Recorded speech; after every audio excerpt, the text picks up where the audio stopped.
Shayton bir ayol bilan tortishibdi. Nimaga odamlar sizlarning makr hiylalaringizni gapiradi? Aslida hiyla va makrda men kuchliman-ku. Ayol, qo'y bu gaplarni. Ana bu yerda ishlab turgan tikuvchi kishini ko'ryapsanmi? Shuni hozir vasvasa qilib xotinini taloq qildira olasanmi debdi.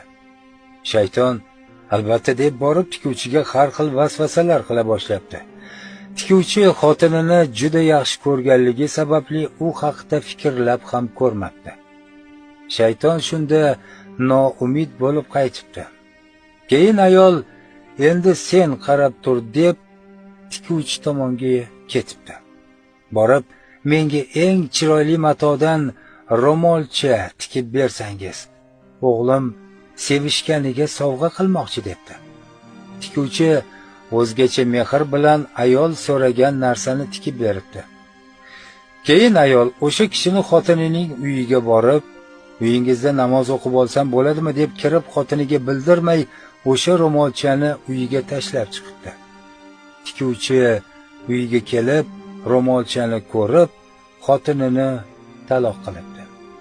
Shunda shayton ayolga qoyil debdi. Ayol shoshmay tur, endi bir gap bilan uning xotinini qaytaraman debdi.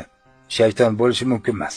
Agar aybingni bo'yningga olsang, o'zing baloga qolasan-ku debdi. Ayol qarab tur deb yana tikuvchini oldiga bordi. Menga kecha tikib bergan ro'molchani o'zidan yana qilib bering. Kecha bir bechora xotinnikida namoz o'qib esimdan chiqibdi. Qaytishga uyaldim. Shunda tikuvchi xotinining aybsiz ekanini tushunib, yana qaytib olib kelibdi. Shunda shayton, men shogirdingizman xonim deb aytibdi.